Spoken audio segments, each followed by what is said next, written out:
Привет всем, кто смотрит нас на канале Московского цирка на льду. Сегодня мы берем интервью у директора нашего коллектива, заслуженного деятеля искусства России Натальи Абрамовой. Мы очень часто сокращаем название Московский цирк на льду, мы говорим. Но на самом деле целиком название звучит Московский цирк на льду Наталья Абрамова. Наталья Абрамова — это вы.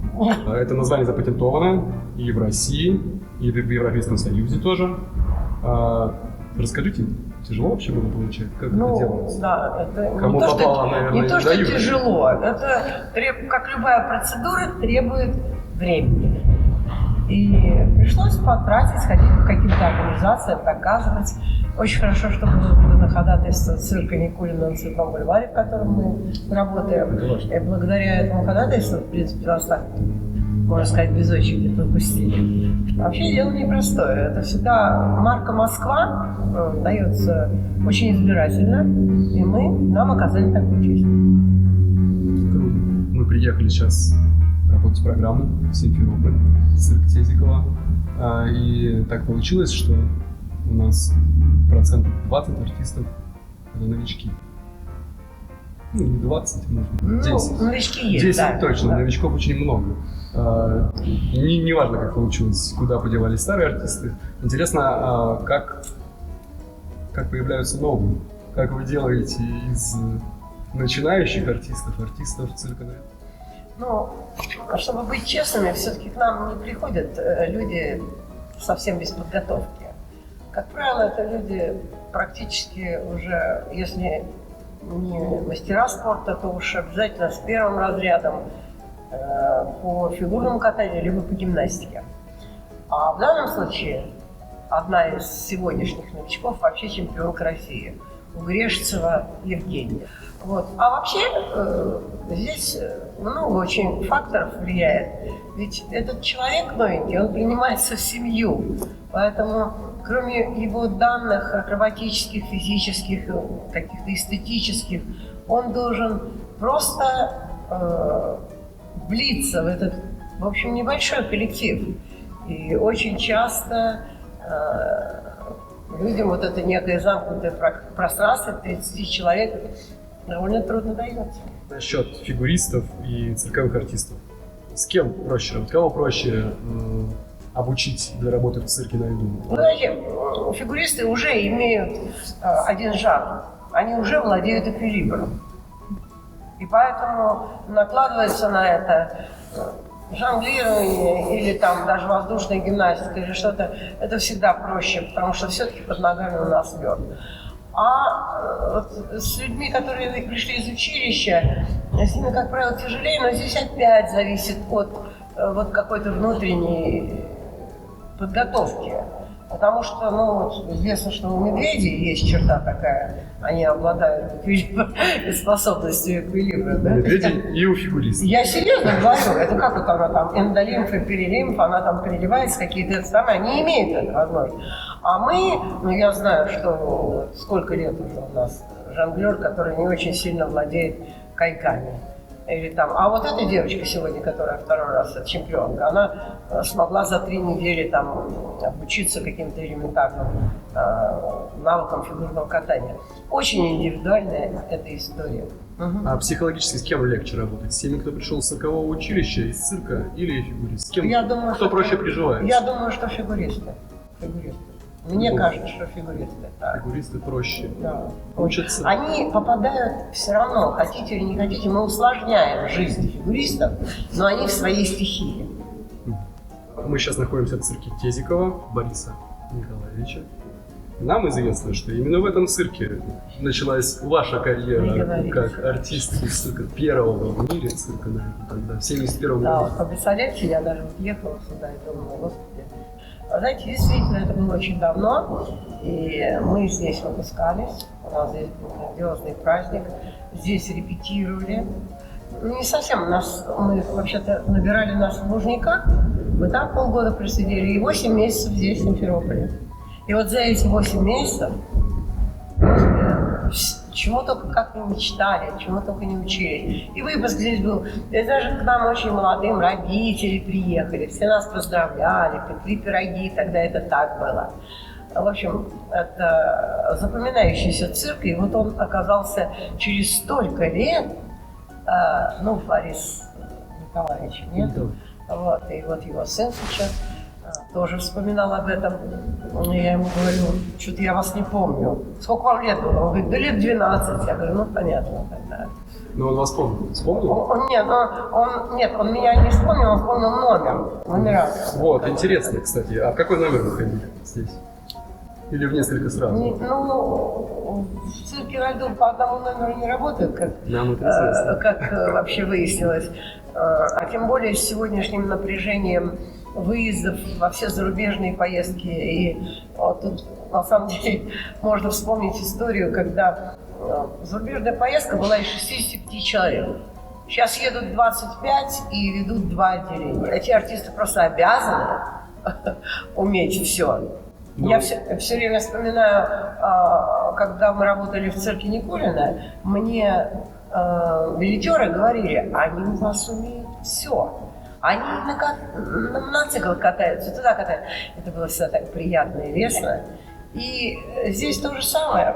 Когда я выпускалась, нужно было работать в воздушную гимнастику. Если ты подходил по росту, а по росту там просто обязаны были подходить, мы все катались в балетных номерах.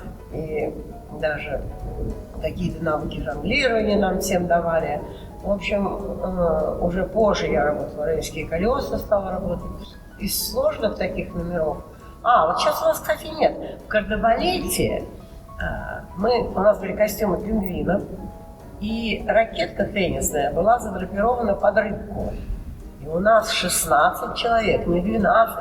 Их крутили, вертели, и мы были просто все артисты-жонглеры. Артистки-жонглеры.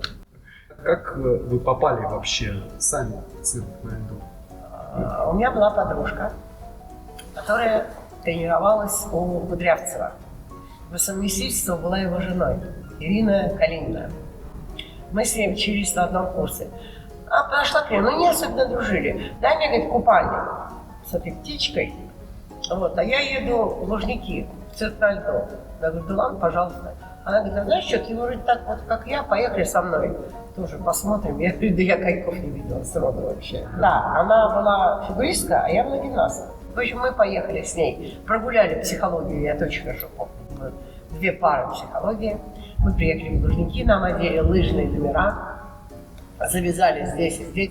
Вот, значит, она мне дала свои коньки, совершенно необыкновенные, помню, блестящие, белые, красивые. Я их никогда не видела. Я одела эти коньки, и когда она мне сказала, держи руки в сторону, просто, я это хорошо помню, и езжай по кругу. У стола стоял Горелик и Жук Татьяна. Я врезалась в этот стол раз 10. Это была моя основная остановка. А у нас там подразец был, и один из преподавателей, который занимался воздушной гимнастикой, сказал, вы ее не трогайте, это я сразу к себе беру. Потому что, видимо, ему показалось по гимнастике. И все, и дальше у меня не было никаких препятствий. Выйдя из этих Лужников, Кристалла, на Кристалле, мы оказались с Калининой в одной группе, с Ириной. Вот. И так дальше вот, как-то случилось. Приехали в институт, и нам сказали, срочно нужно, мы же на дневном учились, срочно нужно переходить на заочный, потому что буквально через 2 месяца мы уезжаем в Симферополь. Вот так началась история. Вот все и связалось. Но лед-то, наверное, в Симферополе в тот год был, как это называется, искусственный, это был лед. А на пластиковом катались? Удалось? Нет. Я каталась, как же. Работали? Нет. Или просто? Нет. Этот пластиковый лед появился в год, я просто для себя, когда родился Данил. И у меня есть фотография, ему 17 дней было, и Коля. И они вот прям вдалеке, если увеличить, это видно. Я поэтому точно знаю, сколько лет Данилу, столько лет пластиковому льду. Поэтому я, конечно, я тогда попробовала на нем, но это ужасно тяжело. И потом, как я увидела, как мучаются, я же помню, как Кирилл не плакал, как надкосница болела. Это же была целая адаптация с этим пластиковым льдом. Это очень тяжелая история. Но, как я говорю, это позволило и расширило географию наших гастролей. Потому что никогда, и сейчас я иногда удивляюсь, я не думала, что цирк на льду может работать как цирк на сцене. Раньше мы приезжали, вот в Сочи мы работали полгода, в Баку мы работали 5 месяцев. Мы приезжали, все расстанавливали, 5 дней морозили лед. Это все было так, чтобы он еще на 5 сантиметров вырос. Это было все так солидно, долго. 65 человек, там у нас был врач, у нас был массажист, у нас кого только не было. А потом экономическое положение, как везде, стало сужать рамки. И вот в конечном итоге, как я говорю, туристов у нас нет, туристов наши зарубежные партнеры не берут. Да, и я помню, когда мы его покупали, это было на выставке 1905 года, и там было несколько, стояло площадок 6, что ли, по 5 метров квадратных. И мы приехали, не знаю, не помню, кто-то еще был, кроме Кирилла, и там один лед можно поливать водой, пластиковый, второй нельзя поливать. Один так компонуется, другой так компонуется. И мы попробовали, и выбрали, они по стоимости были примерно одинаковые, примерно. И мы выбрали, который не боится мороза, не боится воды, потому как у нас этот лед перебывал в разы. Где угодно можно. Ну, вообще не существует, по-моему, коллектива, чтобы программа работала одинаково целиком, что на льду, то и на пластике. И у нас тоже это далеко не сразу получалось, потому что все-таки этот лед по показателям считается 85% от натурального ледяного льда, его скольжения. Поэтому иногда говорят 90, но мне кажется, это неправда. 85 это как раз то, что показатель. Мне кажется, что 85 это просто все равно маловато. Вы попали в цирк не из цирковой семьи. Я попалась с первого курса института. С первого курса, это мы поняли. Но уже упомянули, ваш сын работает в цирке на льду, работает буквально все. Ваш внук, я знаю, он уже работал в программе, в номере моноциклы. Задумываетесь о династии цирковой? Ну, здесь, знаете как, я вижу желание, какое было у моего сына, и вижу его отсутствие у моего внука. И я понимаю, что все-таки это очень индивидуальное влечение. В то же время внучка, маленькая внучка, она занимается гимнастикой, и она горит. И я думаю, что у нее есть все шансы сделать какой-то в будущем. Ну, ей всего 5 лет, поэтому желание в любой отрасли, я считаю, компенсирует, желание и трудолюбие компенсирует любой талант. Вот это следующий вопрос. Будете настаивать вообще на этом или дождетесь, пока он сам решит? Внук, я имею. Ну, во-первых, мне уже не дано такого права, это я могла своим ребенком командовать, а с внуками посложнее. Я думала, что я уже сделала достаточно много. Он владеет какими-то основными вещами, он катается хоть как-то. И если, так сказать, он в конце концов захочет, он будет в цирке. Какие-то навыки привиты, а вот теперь право выбора. Вы посвятили жизнь цирку на льду и никогда не жили об этом? Совершенно откровенно никогда. Я настолько живу этим, мне это так интересно. Мне это очень интересно. А потом, это же мне можно позавидовать. Сами представьте себе, я все время общаюсь с вами, с молодыми людьми. Все время приходят новые люди, требуют какого-то обучения. Это очень интересно. А если это получается, это так продуктивно. Вообще, я считаю, что вот мой случай, когда ты приходишь с удовольствием на работу и потом возвращаешься с удовольствием домой, это просто прописано. Мне очень нравится цирк. И вы знаете, как интересно, мне нравится цирк на льду. Я не могу сказать, что я так безумно влюблена в цирк вообще. То есть никогда не хотелось вот прям поменять кардинально род деятельности, все бросить и заняться чем-то другим, попробовать в чем-то другом? Вы знаете, я же сделала это один раз.